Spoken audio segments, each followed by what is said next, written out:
రాజశేఖర రెడ్డి కొడుకు పార్టీ పెట్టిండు, ముఖ్యమంత్రి అయిండు. ఈయన ఎమ్మెల్యేగా కూడా గెలవలేకపోతుండే తెలంగాణలో. బ్రదర్ అటు సైడ్ ఏం తెలుసా బ్రదర్, వాడు ఒకసారి నమ్మింది అనుకో వాళ్ళు ఎంబడే ఉంటారు.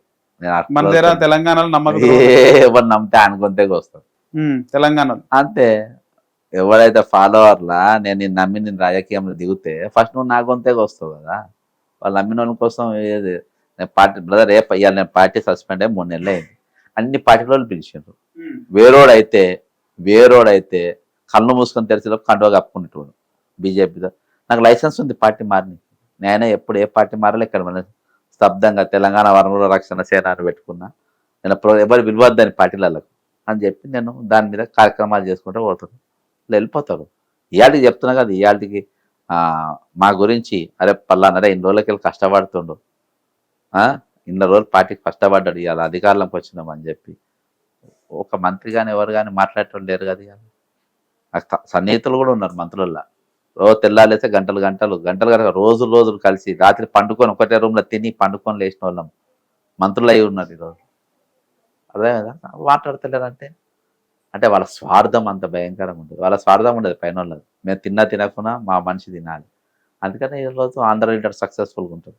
ఈరోజు 20 మంది ఎమ్మెల్యేలు 11 మంది ఎమ్మెల్యేలు ఉన్నారు కదా జగన్ దగ్గర. ఒక్క ఎమ్మెల్యే కూడా పార్టీ మారా, నువ్వు రాసుకోను. మారడా?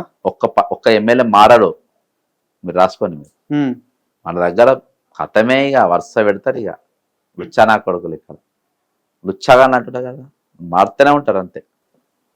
సిగ్గులు లేవు ఏమైనా. డెవలప్మెంట్ పేరు రావాలి పారాలి, అదో దానికంటే బయలువాడి రావాలి.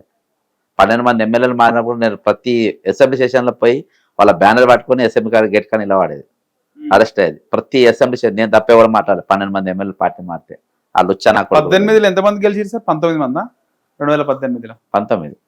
ఒకటి బై ఎలక్షన్ లో మళ్ళీ ఓడిపోయింది ఉత్తమ్ కుమార్ రెడ్డి సీట్. ఆమె కుదర్లో ఓడిపోయి హుజూర్ నగర్ పోటీ చేసింది. ఉత్తమ్ ఎంపీ అంతే అట్లా. సో 18లో 14 మంది పోయినాయి. 14 మంది అని కూడా కదా సార్? 14 మంది అని 12 నలుగురేమో మిగిలినట్టు గుర్తుంది సార్. ఏదో జరిగినాయి మొత్తం మనీ 6 మిగిలి ఈయన వెళ్ళిపోలేదు. తర్వాత లాస్ట్ లా బీజేపీలకు రాజగోపాల్ రెడ్డి అదే అట్లా ఒకటి అట్లా జరిగినాయి. ఏమున్నా కానీ కొంచెం జగ్గారెడ్డి పోతారని జగ్గారెడ్డి ఆగిండు, కోమటిరెడ్డి పోతారు, బట్టి ఆగిండు, సుయల్ బాబు ఆగిండు, రాజగోపాల్ రెడ్డి ఏమో అటు పోయిండు. మొత్తానికి 5 ఎమ్మెల్యేస్ మిగిలిండు. సో మొత్తానికి తెలంగాణ కంటే ఆంధ్రాలో ఒక కమిట్మెంట్, ఒక నమ్మిన సిద్ధాంతం ఉంటుంది అంటారు సార్ రాజకీయ నమ్ముకున్న ఫాలోవర్స్ కొని న్యాయం చేస్తారు. అది నేను ఎగ్జాంపుల్ కాంగ్రెస్ కి ఈ స్టేట్ డివైడ్ అయిన తర్వాత కాంగ్రెస్ కి ఒక్క సీటు కూడా రాలే ఏపీలో. వెరాజ్ మన దగ్గర టీడీపీకి 14 వచ్చినాయి. అంటే ఆడ లీడర్షిప్ అంతా వెళ్ళిపోయినారు. రాష్ట్రం ఒకటేసారి కొట్టేసుట్లా మీకు బిఫోరే ఇస్తే కిరణ్ కుమార్ రెడ్డిని చీఫ్ మినిస్టర్గా అట్నే ఉంచి 2 రాష్ట్రాలు చేసి ఇక్కడ ముఖ్యమంత్రిని ప్రకటిస్తే సక్సెస్ అయ్యేది. ఆడ కాంగ్రెస్ బతికేది, ఈడ కాంగ్రెస్. క్యాపిటల్ సిటీ అనౌన్స్ చేసి ఇవాళ క్యాపిటల్ సిటీ కోసం తన్నుకునేది, ప్రత్యేక ఫండ్ ఇచ్చి అంతే. ఇవాళ క్యాపిటల్ సిటీ కాదు, నువ్వు 2 అధికారంలో ఉన్నప్పుడు 2 ముఖ్యమంత్రి మధ్యప్రదేశ్ చేసినట్టు, ఛత్తీస్గఢ్ అజిత్ జోగిని చేసినట్టు, ఇక్కడ దిగ్విజయ్ సింగ్ చేసినట్టు. అక్కడ 2 పార్టీలు 2 రాష్ట్రాలు విడగొట్టినప్పుడే రూలింగ్ ఉన్నప్పుడు విడగొట్టాలి. ఎలక్షన్ విడగొట్టి తప్పు చేసిండ్రు. కానీ అప్పుడు ఎమ్మెల్యేలు రాజీనామా చేసే అవకాశం ఉంటుంది కదా సార్? ఏం కాకపో రూలింగ్ పవర్ ఎవరు వదిలేసుకుంటారు. ఓకే, ఆడో చీఫ్ మినిస్టర్ ఇక్కడో చీఫ్ మినిస్టర్ పెట్టేసి జగన్ కేంద్ర మంత్రి ఇస్తే అప్పుడే అన్ని సెట్ అయిపో. వాళ్ళు కూడా అన్ని తెగ దాకా గుంజారు. ఇది చెప్పేటప్పుడు బాగుంటారు బాడ ఇదంతా. అది కాబట్టి ఢిల్లీలో అదే ఎక్కువ మోస బ్యాచ్ ఎక్కువ ఉంటుంది. ఇప్పుడు ఏమైతుంది సార్, తెలంగాణలో బీఆర్ఎస్ ఎల్పీని కాంగ్రెస్ లో విలీనం చేయబోతున్నారా? 2/3 మంది ఎమ్మెల్యేలు బయటకు వచ్చి ఆ పార్టీలో మాకు కూడా హక్కు ఉంది అని స్పీకర్ కి కానీ ఈసీకి కానీ లేఖ రాసే అవకాశం ఉంది, బీఆర్ఎస్ ఎల్పీని కాంగ్రెస్ లో విలీనం చేస్తారంటున్నారు. 2019 చరిత్రలో చూస్తే నేను బాగా శ్రీనివాస్ రెడ్డి, పోచారం శ్రీనివాస్ స్పీకర్ 12 ఎమ్మెల్యేలు పోయి పార్టీ మేము మర్జ్ అవుతున్నామని ఇచ్చారు.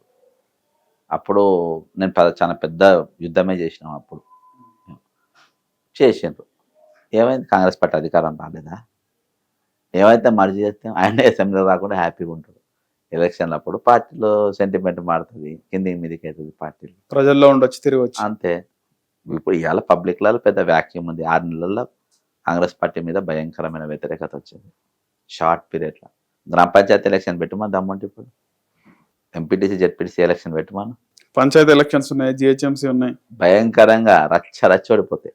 కాబట్టి సొంత జిల్లా ఎమ్మెల్సీ ఓడిపోయా, సొంత వాళ్ళ జిల్లా వాళ్ళే ఓడిపోయా, మహబూబ్ నగర్ జిల్లాలో. కాబట్టి ఇన్ని బ్యాక్లాగ్స్ పెట్టుకొని ఇవన్నీ చేసే కష్టం. సార్ కవిత ఏంటి సార్, కవిత 100 రోజులు అవుతుంది జైలుకు పోయి. కేసీఆర్ ఇంతవరకు పోలేదు, కలవడానికి కూడా పోలేదు. పోవచ్చు, ఆమె ఎట్లున్న బ్రదర్ ఆమె బయటకు వచ్చేస్తుంది. 100 రోజులు ఎట్లా ఉండాల్సిందే ఆమె కదా, తప్పు చేసిండ్రు, శిక్ష అనుభవిస్తుండ్రు. అత్యధికమైన ఆశపడ్డది. కాబట్టి ఎలక్షన్స్ అయిపోయింది, ఖచ్చితంగా బయటకు వస్తుంది. కేసీఆర్ పోకపోవడానికి రీజన్ ఏంది? కూతురు బాగా ఇష్టము కేసీఆర్కి, చూడ్డానికి పోలేదు, ధైర్యం చెప్పడానికి పోలేదు. ఆయన స్టేచర్ మెయింటైన్ చేసుకుంటుంది. అంటే మళ్ళీ మీడియాలో న్యూస్ అవుతానా? ఏదున్నా హాట్ టాపిక్ చాలా నేషనల్ న్యూస్ కవర్ అవుతుంది కదా ఆయన పోతే. కాబట్టి పోలే. ఆయన పోదాం అనుకున్నాడు నేషనల్ వైడ్, ప్రధాని మోదీని ఢీ కొట్టేది నేనే, కింగ్ మేకర్ అయ్యేది నేనే. అయితే బ్రదర్ అక్కడ ఉన్నప్పుడు ఎన్నో అనుకుంటారు, కానీ అదే అనుకుంటా మనకి మెయిన్ ఎఫెక్ట్ ఏందా ఇక్కడ గవర్నమెంట్ పవర్ పోవడమేనా తెలంగాణలో? అంతే, పవర్ పోవడం వల్ల అంతే. ఒకసారి పవర్ పోతే అంతే. తెలంగాణలో పవర్ వస్తే ఎట్లుంటుండే సార్? పవర్ వస్తే ఏముంది, కవిత అరెస్ట్ అవుతుండేనా ఇక్కడ ముఖ్యమంత్రి కేసీఆర్? అరెస్ట్ కాకపోతున్నా. కవిత అరెస్ట్ కానీ కారణం ఎవరంటారు అంటే ఈ కేసు, స్కీము, స్కామ్ ఇవన్నీ పక్క పెట్టేస్తే ఎంపీ ఎలక్షన్స్ కోసమే పెట్టిన లోపట. ఇది బీజేపీ గేమ్ వెనకాల ఇంకా వేరే పార్టీ ఉందంటారు. బీజేపీ గేమ్ కాబట్టి ఒక్కటి కూడా రావద్దనే ఉద్దేశంతో మేము బలపడాలనే ఉద్దేశంతో మేము బీఆర్ఎస్ ఒకటి కాదని చెప్పడానికి. అంతే చెప్పారు. కానీ ఇక్కడ నాయకులు ఎవ్వరు కూడా సరిగా చెప్పట్లేదు సార్, ఇంతవరకు చెప్పలేదు, ఇప్పుడు కూడా చెప్పట్లేదు. ఎవరికి ఐడియా లేదు, గట్టిగా చెప్పని వాళ్ళేదో ఐడియా. మీరు చూస్తే రేవంత్ రెడ్డి కొంతమంది మీడియా మిత్రులు అడిగినప్పుడు పక్క రాష్ట్రంలో మీ గురువు గారికి సపోర్ట్ చేస్తున్నారంటే, ఎవడయ్య గురువు ఉంగబెట్టిది అంతా, అయినా నేను సహచరులు ఒక వాటిలో పనిచేస్తాం అంతే, నాకైనా గురువు ఏంది, నాకు ఎవడు గురువు లేదని చెప్పిండు. అచ్చా, ఈ విధంగా బీజేపీ వాళ్ళు బీఆర్ఎస్ బీజేపీ ఒకటన్నప్పుడు ఆ విధంగా బీజేపీ వాళ్ళ సమాధానం ఎందుకు చెప్పలేదు సార్? నేను దాన్ని కూడా చెప్తా. నీ గురువు కానప్పుడు నువ్వు అక్కడికి పోయి ఓటుకు నోటు అప్పుడు ఆ ఎమ్మెల్యే దగ్గర పోయి నువ్వు స్పీకర్ ఫోన్ పెట్టి చంద్రబాబు నాయుడుతో సహచరుడు అంటుండు, నువ్వు ఎట్లా మాట్లాడించి, నువ్వు సార్ ఈయన మాట్లాడతారు సార్ అని ఫోన్ ఎట్లా మాట్లాడించింది? ఇంతమంది ఉన్నాక నేను ఒక్కరిని నమ్మి ఆ సంచి ఎందుకు ఇచ్చి పంపిండ్రు? నువ్వు శిష్యుని కాబట్టి పంపిండు పోయి. అలా నేను విలేకరులు ఉంటే నేను జవాబు చెప్పేటాను. ఓకే, నీ జవాబు నేను ఇచ్చేసిన విలేకరుల తరఫున. నేను రేవంత్ రెడ్డి ఏ సమాధానం నేను జవాబు చెప్పగలుగుతాను.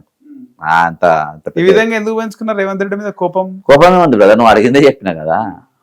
విలేకరులు భయపడ్డట్టు కాదు, నేను విలేకరుల తరఫున జవాబు చెప్పిన.